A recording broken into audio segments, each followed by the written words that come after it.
All About Relationships is an engaging, lighthearted, and practical show designed to help people improve their relationships in meaningful ways. Hosted by Dr. Don Allen, a certified Gottman therapist, as well as an advanced trainer for the Institute. He is also certified in emotion-focused therapy. With over 40 years of experience in the field of psychotherapy, Dr. Allen is here to provide expert guidance on strengthening marriages, parent-child relationships, friendships, and more. Through insightful discussions, audience call-ins, and guest experts, viewers receive real-world strategies to enhance intimacy, communication, and overall relationship satisfaction. So now, please welcome the host of All About Relationships, Dr. Don Allen.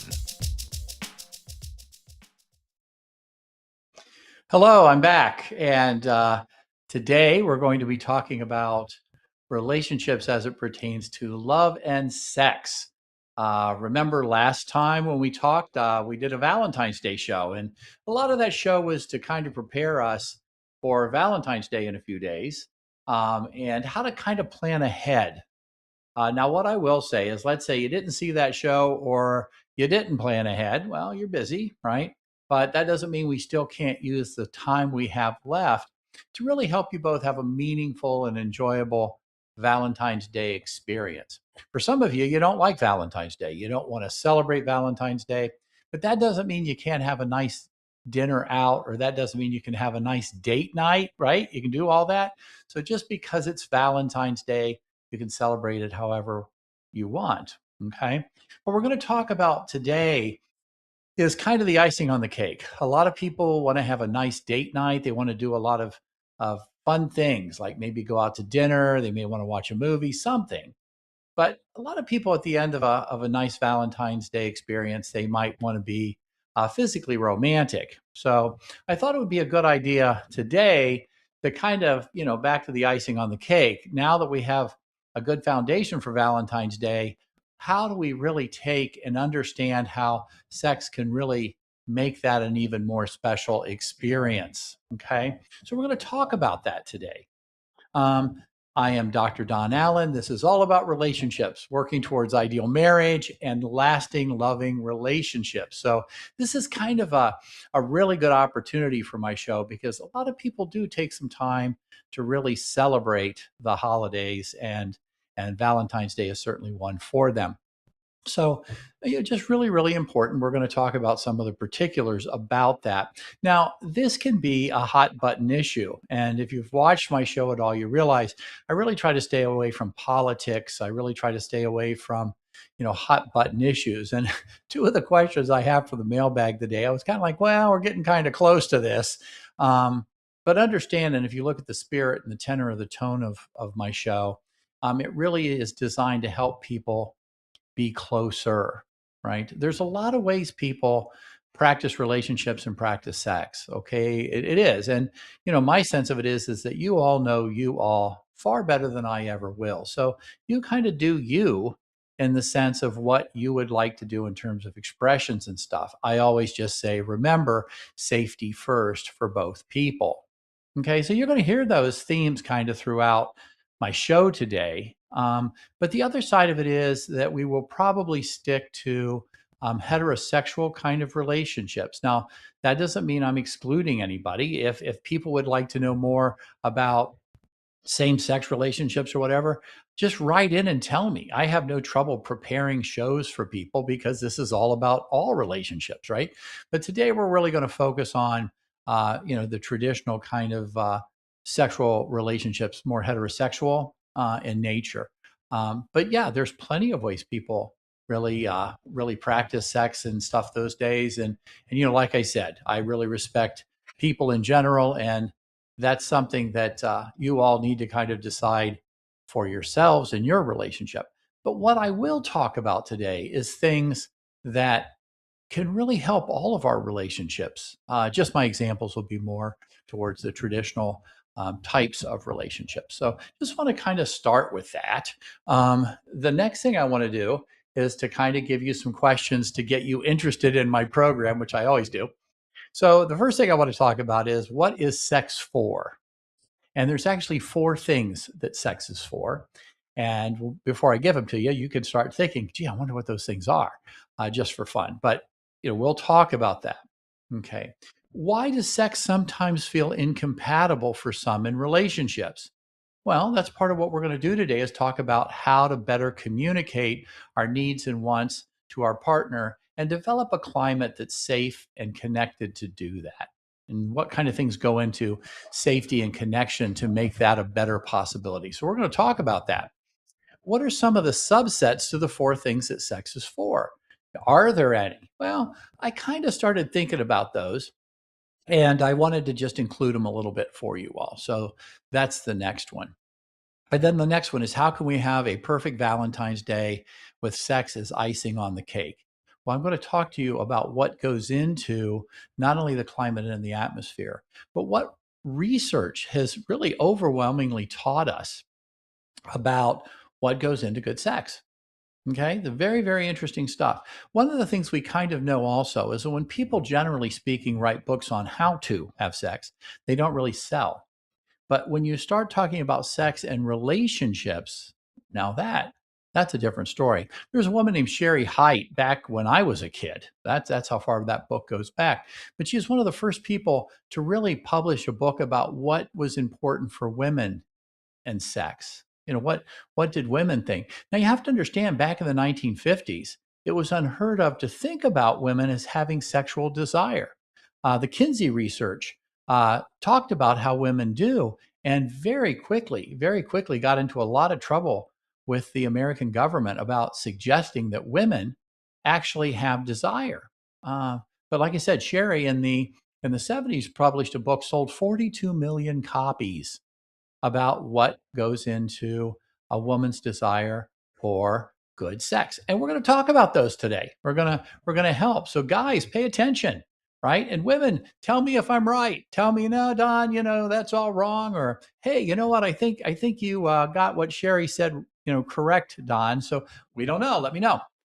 So what we're going to do is we're going to talk about those today. So again, welcome to my show all about relationships. This is season 3. You can believe it. We're already on the 5th episode of season 3. It's amazing how fast this month and this year is flying by. One of the things I like to tell people is in my show, I always like to think, was this relevant 2,000 years ago? Was this happening? Was it classic 2,000 years ago? And then if I looked ahead 2,000 years, is it probably true also?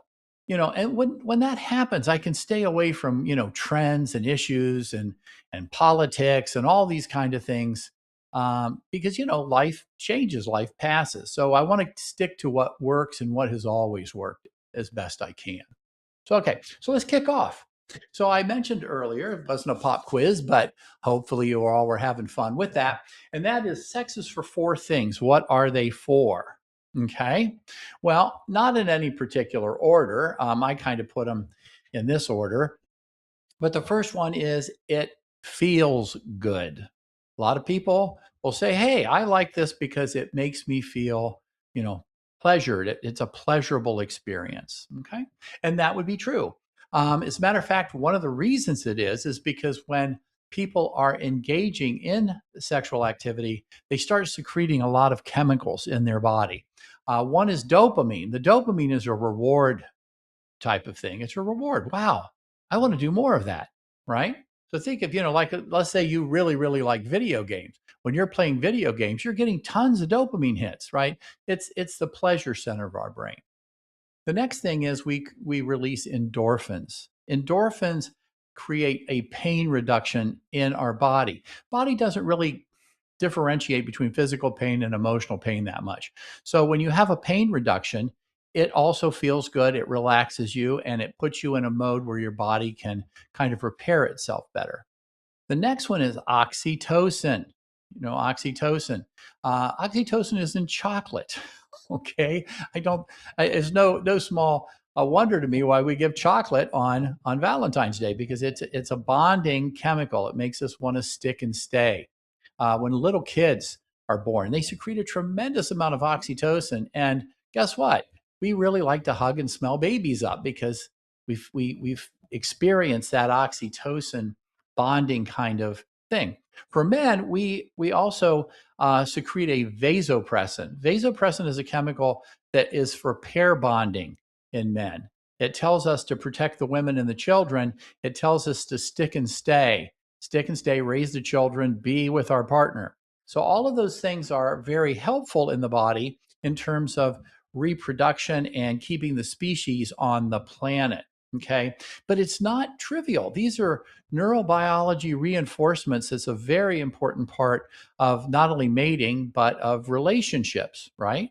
So Sherry Height would strongly agree with this point, I think, that pleasure itself matters, not just intercourse and performance. So women, that's something that really kind of goes hand in glove with kind of a woman's desire according to that research. The other thing too is there's a researcher named Jaak Panksepp. I actually worked with him, and he mapped the brain. He looked at the brain. He said what the brain does, what chemicals it works off, every part of the brain. And what he found was there was 7 nodules within the brain that's designed to keep us on the planet. Okay, well, not to go through all those today, but certainly one of them is a lust circuit. And this lust circuit is a biological implanted part of the brain that talks about mating and the need for mating. So, this is really, really in a primal, primitive kind of network within our existence. The next thing, number 2, is that a hug is not enough for our partner. They get everything. Okay, full body connection. This is about intensity of contact. We really want to hug and squeeze and tell our partner how much we mean to them and how important they are to us. And we, generally speaking, in our society, make that exclusive to our mate. So with that is a very, very, very important part of this mating procedure, ritual, and connection with regard to sex. Sue Johnson's work on emotion focus therapy really talks about that sex can be the most intense form of attachment between adults. So very, very, very important. Now, when I give people a pop quiz of the 4 things sex is for, you'd be amazed at how much they miss this one. Are you ready?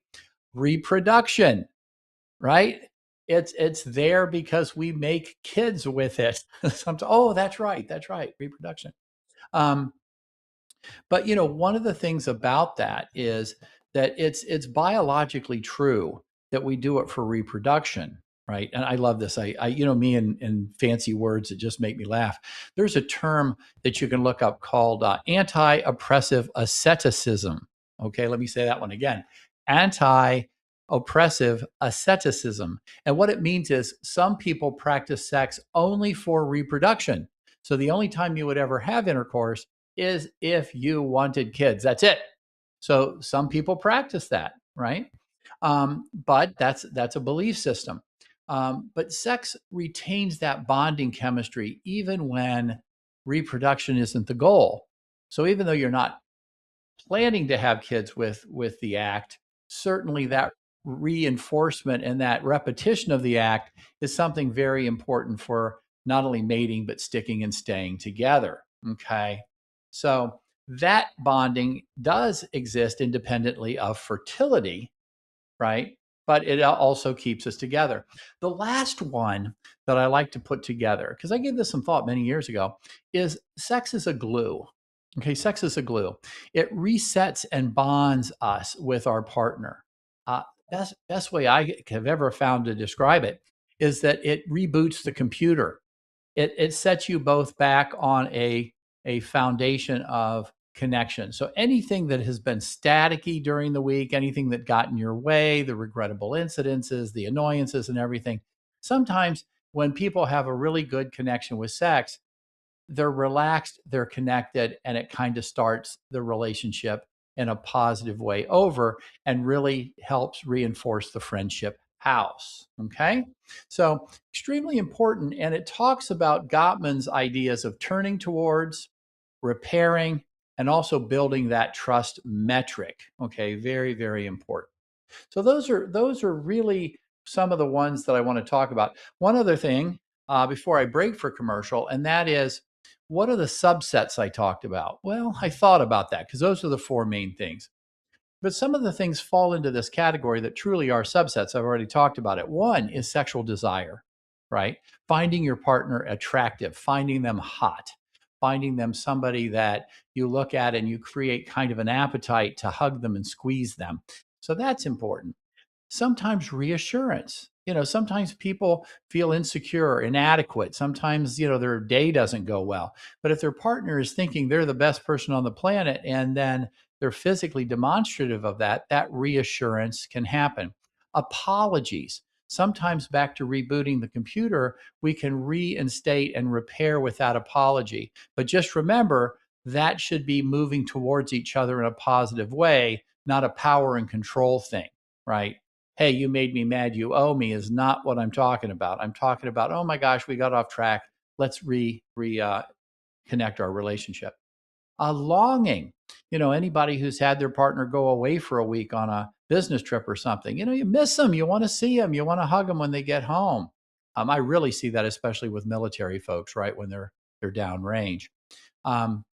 Sometimes, this idea of how they connect with each other, right? So power, it can be very important in a bonding connection, but also respecting each other's power and respecting what each other brings to the relationship. Other ones I've talked about a little bit is just being vulnerable with our partner. And then the last one I put on is just a celebration. Celebrate our relationship, celebrate everything about us. So anyway, I'm a little late for break, but let's go to break. And when we come back, we'll take some questions from the mailbag. Mike Zorek, a three-time California state champion in Greco-Roman wrestling at 114 pounds.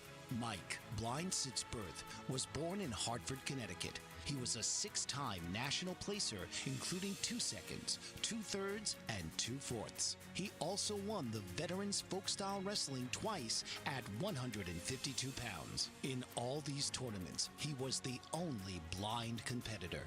Nancy Zorek, a creative spirit whose talents have taken her to the stage and into galleries and exhibitions in several states. Her father, a commercial artist who shared his instruments with his daughter and helped her fine-tune her natural abilities, influenced her decision to follow in his footsteps. Ms. Zorek has enjoyed a fruitful career doing what she loves. Listen Saturday mornings at 12 Eastern for the Nancy and Mike Show for heartwarming stories and interesting talk.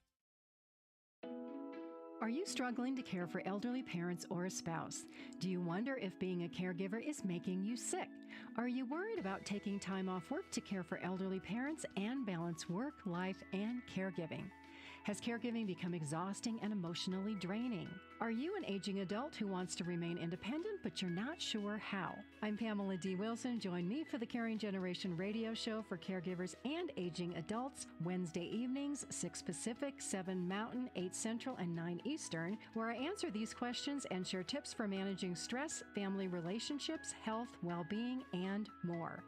Podcasts and transcripts of The Caring Generation are on my website, PamelaDWilson.com, plus my caregiving library, online caregiver support programs, and programs for corporations interested in supporting working caregivers.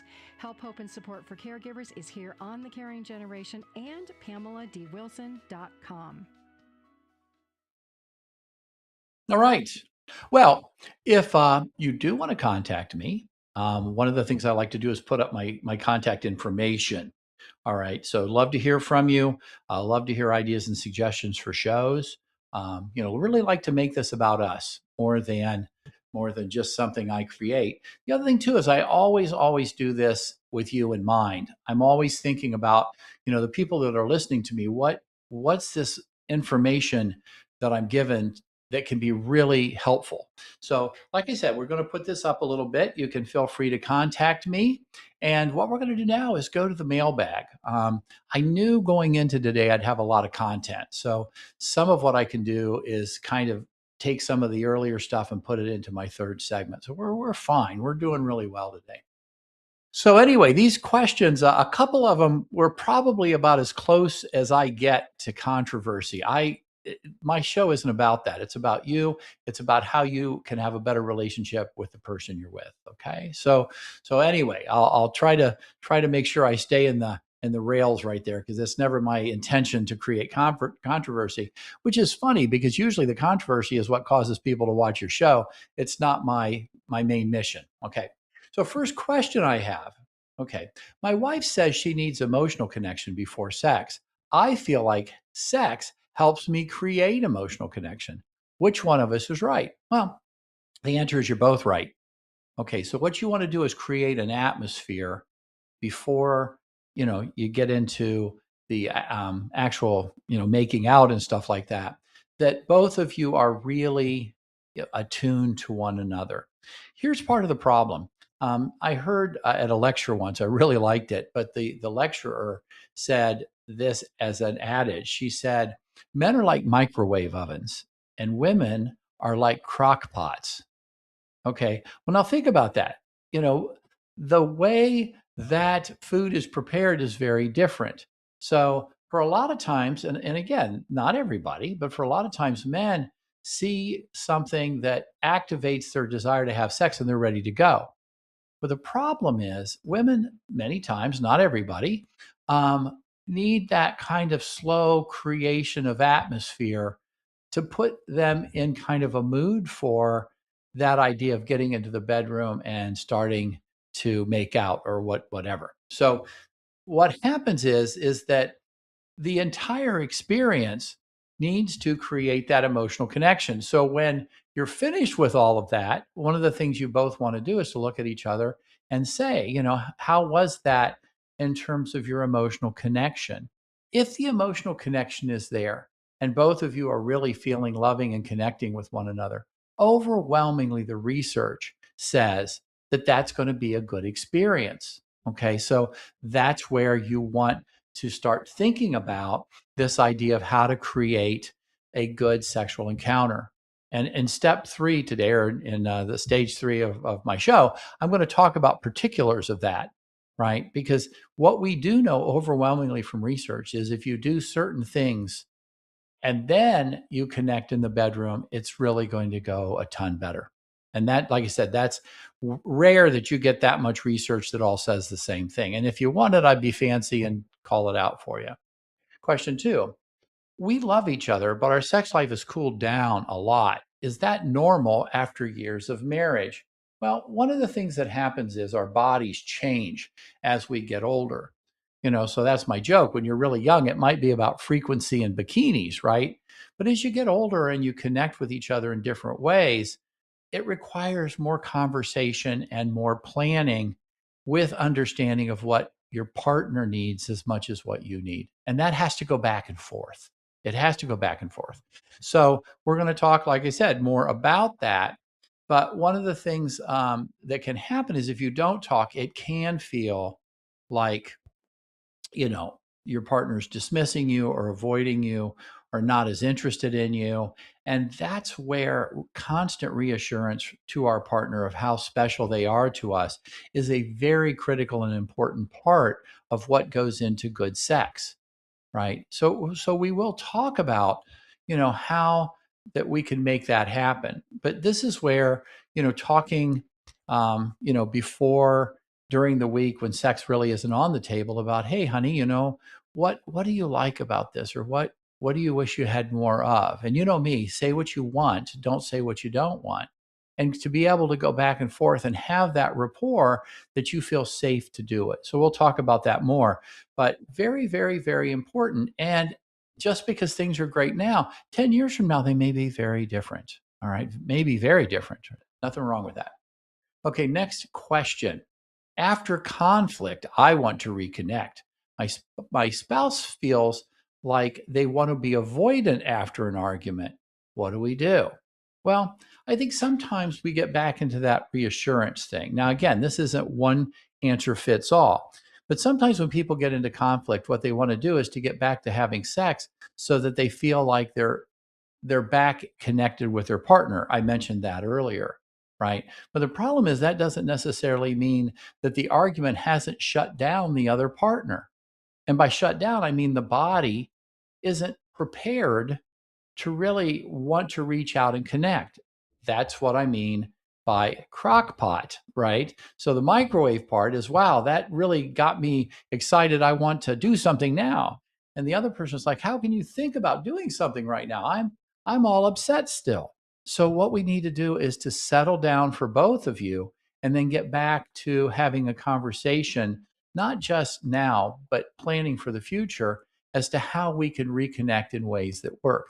I'm going to tell you a real secret. One of the superpowers that you have, one of the superpowers that you have is cuddling. Cuddling, we know overwhelmingly from research, is one of the best ways to ensure that you have the best chance for a good sex life. Okay? One of the best chances you have. 94% of people who cuddle report that their sex life is very good. That's a big number.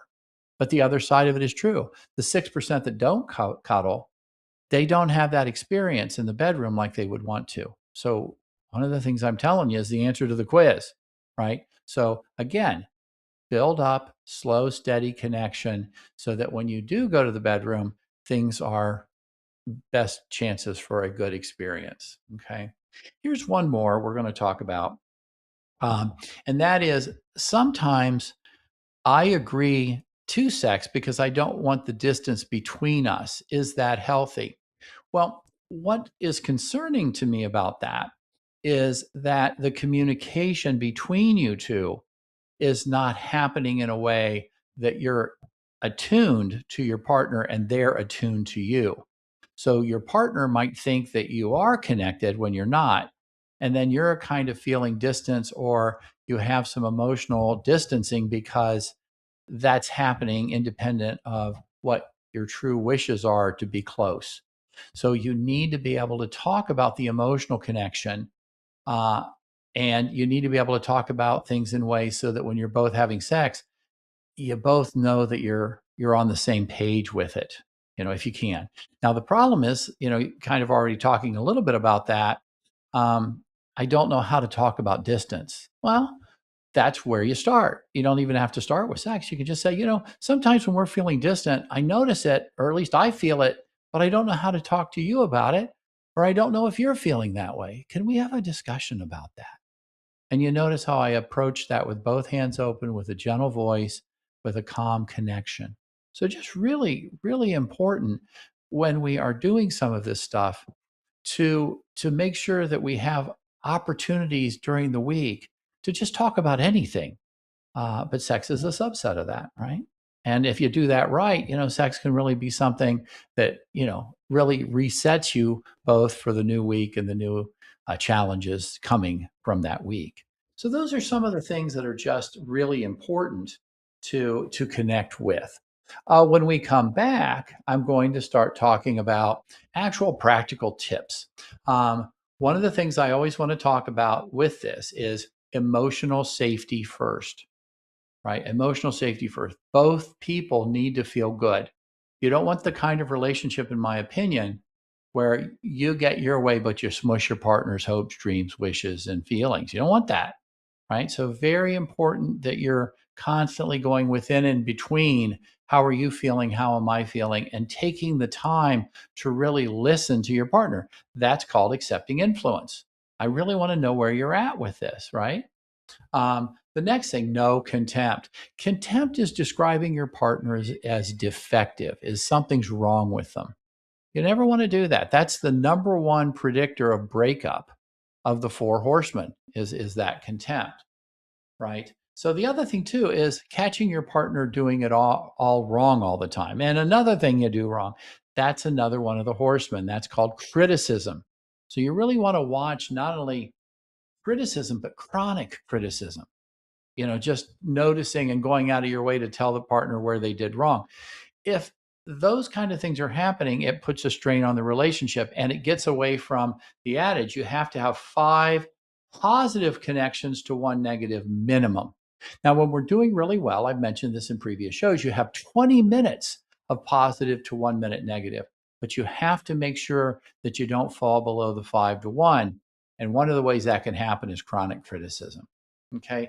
The other one is no stonewalling. Some people do. They say, all of a sudden, my partner hasn't talked to me all week, but they want to have sex. Well, it goes against what I was just talking about, isn't it? So making sure that you have those dialogues and that you engage with people. If for some reason you're very upset with your partner and that's been rolling down the road a lot and that's why you're not talking, well, then you need to have a conversation about that. But before you do, you want to settle down your own emotions and build that culture of appreciation with your partner, noticing all the wonderful things that you have about them. Okay. So I tell you what, those are just a couple things to keep in mind. We're going to come back and look at practical tips. And if you can believe it, we're already halfway done with the show. So we'll talk to you very soon after some of these commercials. Take care. Master of words, powerful player. What life-changing words can Dr. Janet Smith Warfield pull out of her magical toolbox that just might mysteriously open a door you never knew was there? A door to free yourself from fear forever. Transform your rage into right action. Release your guilt. Position you into a life of freedom, purpose, passion, power, and peace. All quite suddenly, unexpectedly, and almost miraculously, with no effort on your part. Join Dr. Janet on Dancing with Words, Dancing with Wisdom, as she and her guests show you how words map our experiences, immersing you in a sound bath that relaxes your muscles, opens your mind, and supports you in co-creating your extraordinary life.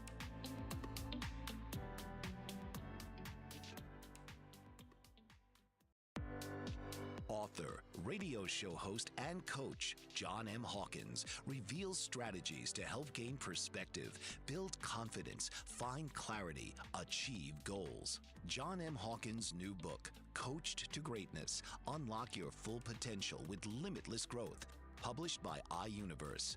Hawkins reveals strategies to help readers accomplish more. He believes the book can coach them to greatness.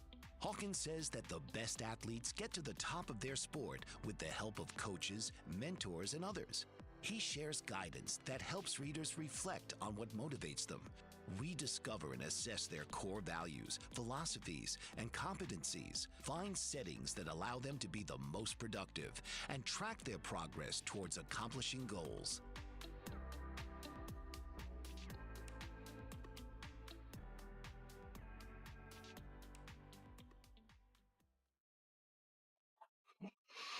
Okay, we're back. We're back. Well, we're going to get into practical tips right now, things that you can really do for Valentine's Day.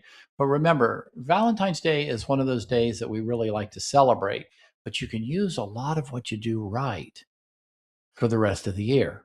It's very, very important. One thing I always like to say as a good rule of thumb is, and most people understand this or remember it, when you were dating and you went on a first date and you really wanted the second date, oh boy, this is a good date. I want to do this more.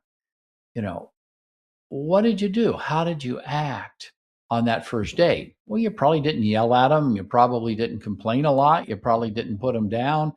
You wouldn't do that. You would, really have that Sunday go to meeting manners that really goes well with a first date. So keep that in mind with Valentine's Day and anytime you have date night.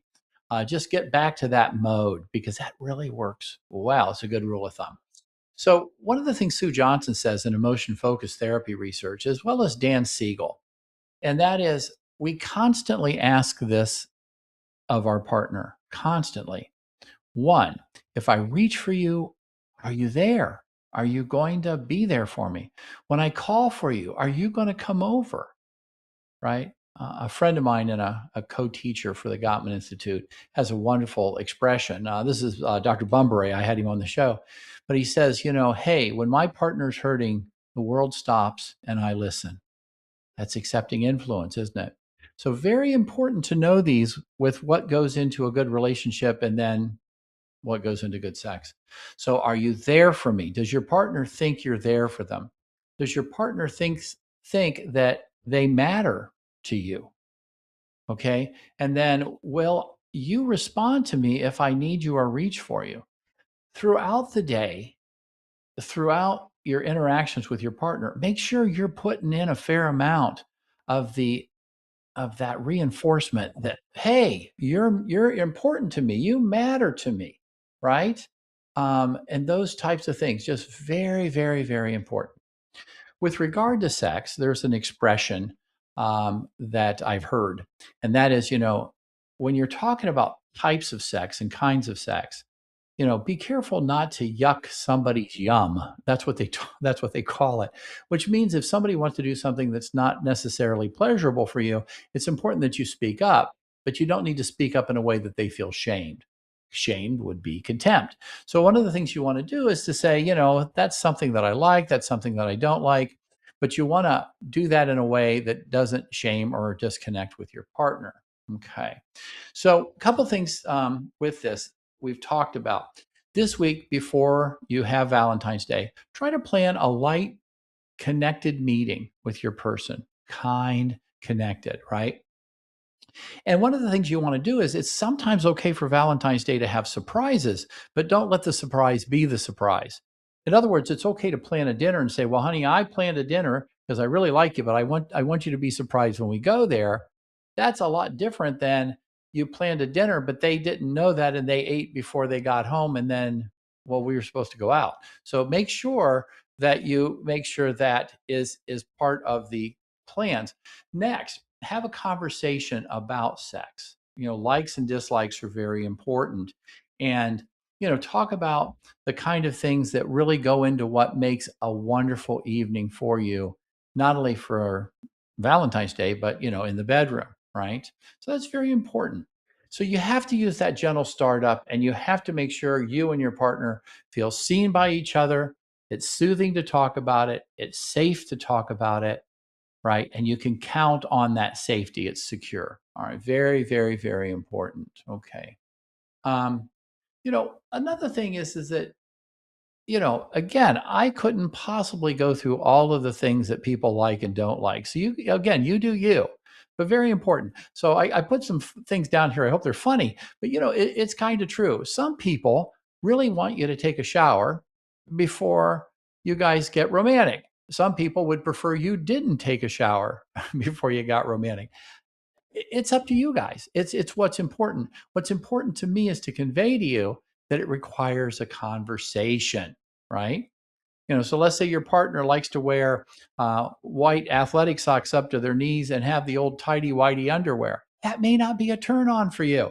You got to talk about it. Maybe it's the best turn on in the world. Who knows?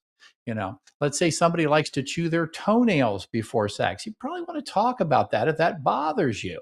So it's the idea of communicating in a way that gets to where you two can really focus on hugging and how much you mean to each other. And hopefully these are funny to you, but I am sure certain things have come up over time, right? Okay. So one of the things I mentioned earlier is that, back to the idea of women are more crock pots and men are like microwaves. The reason I say that, guys, is that we are kind of biologically different. So what we need to do is we need to attune to what our partner's likes and dislikes are. The way you do that is you slow down and you create an atmosphere that's safe for them to talk at their pace and with their desires and interests. The other thing too is I'll give you a real secret. Shirley Hyde says, that for women, a lot of times everything's foreplay. So, maybe you're like, wow, let's get down to business. But what you do is you take an extra 2 hours before the date and you help clean the house. So when you get home, she really comes home to a clean house, and that you were busy vacuuming while she was doing the dishes, or you were doing something like helping making the bed or whatever. That can be really, really connecting to your partner. So what's happening is that's already starting the romance. Extra stuff, throw in how much you love them, throw in how pretty they look. Notice what they're wearing, and a lot of times they're probably wearing it for you. But notice how pretty they look, but not just pretty, how they are uniquely pretty, how your person is special only to you. There's 10 billion people out there, so to speak, but this person is different, and you need to let them know how you celebrate them. Very important. Women, very true for men as well, what I'm just saying. But sometimes with men, one of the things I notice is when women reassure them that they find them attractive, and things about them that are sexy, or things about them that, boy, I'll tell you, you're just really good at. Maybe they're very handy, or maybe they they really did something. And I am so glad that, you were able to get up in those gutters and clean them out. I don't know, something that you just really appreciate them and really, notice how they really bring home the bacon. Guys can really appreciate the fact that you notice, how they are and want to please you all the more. Okay. Now, that doesn't mean you can reverse that for men and women. And there are a lot of relationships out there. But by and large, being there and really knowing that your partner is special and unique as you have that day. The last thing I mentioned earlier, let's say right now it happens, we've got the Olympics on. Sitting there and watching your partner's favorite show on the Olympics, but you cuddle, you rub feet, you just rub somebody's neck, or you get a blanket for them and you snuggle inside that blanket. And it not sexually driven, just, all of those hugs and stuff really can go a long way towards starting that idea. Light kisses on the neck, whatever you guys like, but make sure that your partner feels that you're really tuning into just them. Okay. So very, very, very important. Okay. So let me look, see, got to check my time. All right. Part of what I talked about with the mailbag, those kind of questions. This is where conversations are so important to the connection. Say what you want, not what you don't want. Say what you feel, not what you don't feel. So, for some people, let's say, they want to be romantic, but you've got kids and they're afraid that you're going to make noise in the bedroom. Right. Well, then you have a conversation about that. You work towards putting your partner's worries at ease. Right. So maybe it's big enough that you get somebody to babysit and you go out and you have a hotel room. Okay. Right. And then the other thing that happens is that you can maybe make the arrangements for getting a babysitter, which can be really, really huge. All right. One other thing I want to talk about is guys, and this is kind of my joke with it, but it's true. I notice that, sometimes when guys take their girlfriend out to prom in high school, that they took a lot of time and made a lot of money so they could take them to a restaurant and, get that tux or whatever and all of this. So they want to go out and really eat because they're hungry and because they paid for it. Well, maybe their date didn't. Maybe their date only ate half of what was on their plate. And the guy's like, wait a minute, I paid for that. Why didn't she eat it? Right?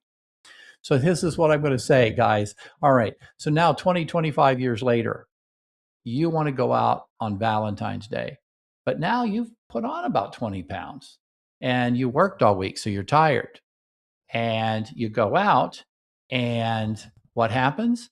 You really want to eat because that hasn't changed. But now you have a couple beers, you maybe have a couple mixed drinks, you ate a bunch, and you come home, and let's say your wife has really been losing weight to get into that special outfit just for you. And you're out at a hotel, and she goes over to change into that nightgown, and she comes out like, ta-da, and you are sound asleep snoring on the bed because you ate too much and you drank too much. So guys, now it's our turn. You eat half of what you thought you should eat. Instead of getting drinks, you get caffeinated coffee. So when you come home, you're still attentive and alert and connected. So when she comes out, now you both are in a position where you can really attune and connect with each other in a positive way. So it's just about planning. That person earlier in the mailbag, it seems like things have changed over the years. Yes, they do, but that's okay. A lot of people I know can report that their sex lives are better than they've ever been 55 and older, right? It's about relationships more, and it's about all of our shared memories. So just very, very important things to keep in mind when we get ready for this Valentine's Day. But make sure you have that conversation. We're going to come back to our fourth segment. And like I always do, we're going to have something fun that we all can go out and do so we have a good Valentine's Day. And I'll meet with you as soon as we get back from these commercials. Thank you. Are you struggling to care for elderly parents or a spouse? Do you wonder if being a caregiver is making you sick? Are you worried about taking time off work to care for elderly parents and balance work, life, and caregiving? Has caregiving become exhausting and emotionally draining? Are you an aging adult who wants to remain independent but you're not sure how? I'm Pamela D. Wilson. Join me for the Caring Generation radio show for caregivers and aging adults, Wednesday evenings, 6 Pacific, 7 Mountain, 8 Central, and 9 Eastern, where I answer these questions and share tips for managing stress, family relationships, health, well-being, and more. Podcasts and transcripts of the Caring Generation are on my website, PamelaDWilson.com, plus my caregiving library, online caregiver support programs, and programs for corporations interested in supporting working caregivers. Help, hope, and support for caregivers is here on the Caring Generation and PamelaDWilson.com. Master of words, powerful player.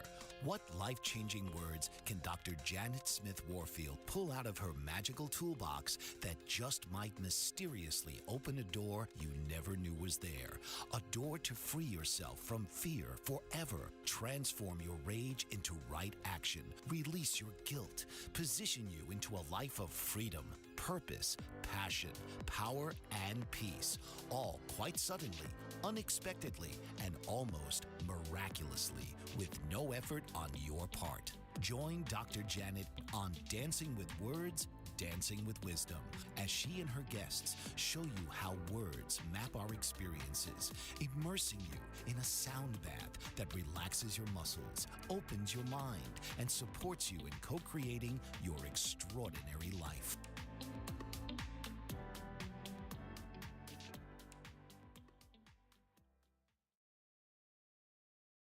Okay, and we're back. I've given you some real practical ideas. Remember, cuddling is your superpower. And slow it down, really reminding your partner how special they are just to you and how grateful you are that they're in your world. Very, very important.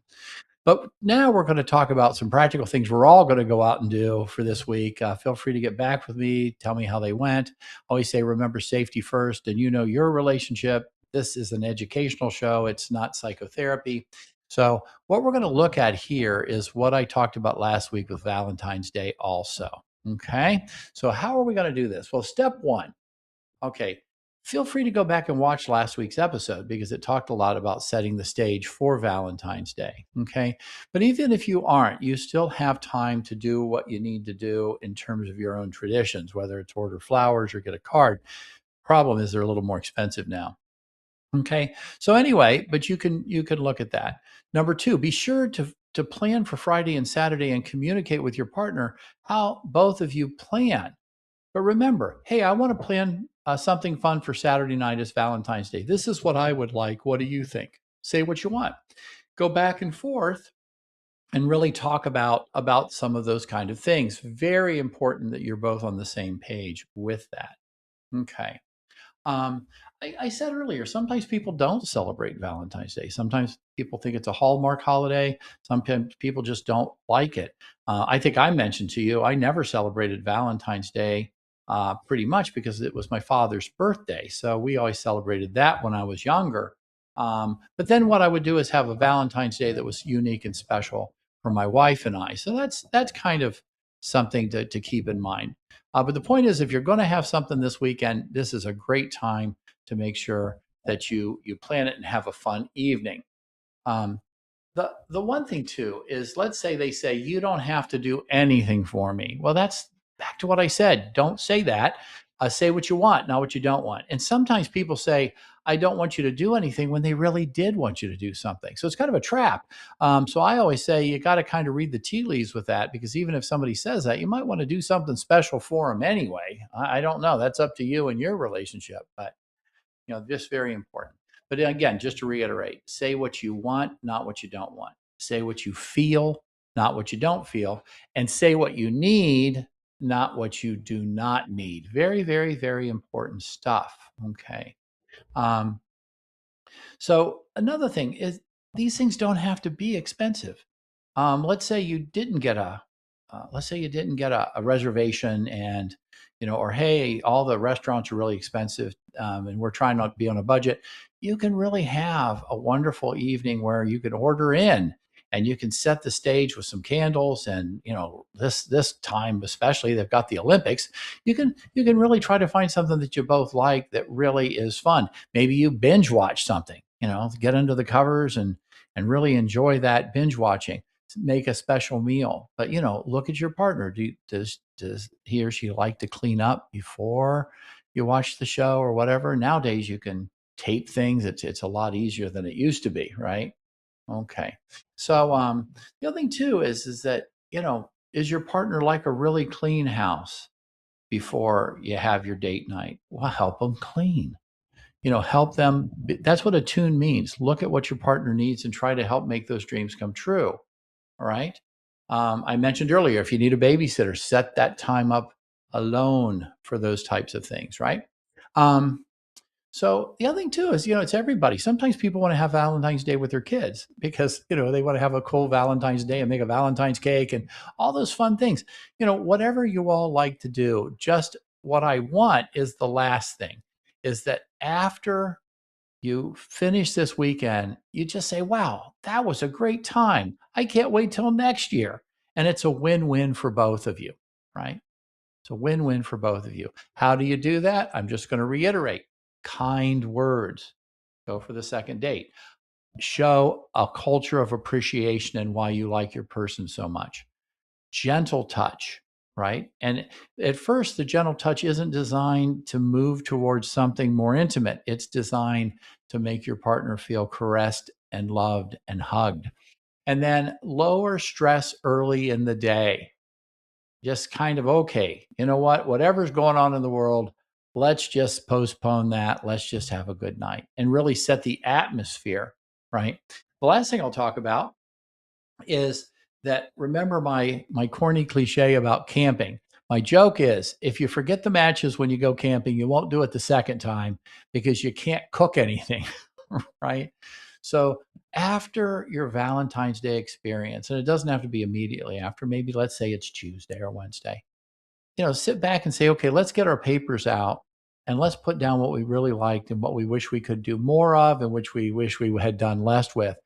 Oftentimes you can go on your calendar for next year with computers and you can put Valentine's Day and then put likes and dislikes right there. So when you start getting closer to Valentine's Day next year, you have a cheat sheet right there. You have answers to the quiz right there. But remember, you want to set something a couple weeks before Valentine's Day so that you can start the process of preparing everything in a way that really works. Because a couple weeks early, you can get a hotel reservation. You can get a restaurant, something, whatever you guys like to do. But try to do it early on so you're not scrambling at the end. Scrambling at the end causes stress. That's what I said. You want a nice, unstressed evening that you can just say, okay, you know what? It's noon. It's Valentine's Day. Let's go have fun.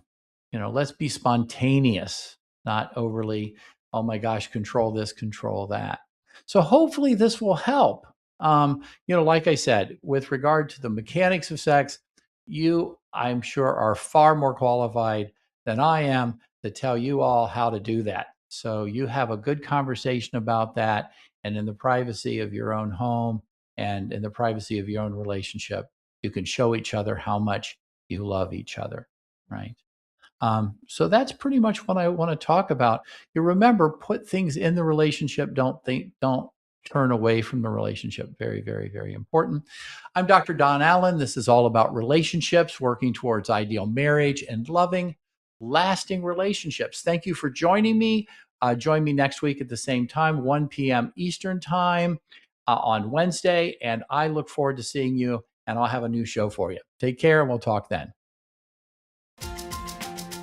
While All About Relationships is educational and entertaining, it is not a substitute for therapy, counseling, or professional advice, but an informative space for learning and growth. So tune in each week for an engaging and reliable approach to your relationships, ensuring viewers with practical tools to create deeper connections in their daily lives. Whether tackling conflict resolution, emotional intimacy, or family dynamics, this show is your your go-to resource for anyone looking to foster healthier, happier relationships in a supportive and lighthearted environment. Every Wednesday, 1 p.m. Eastern.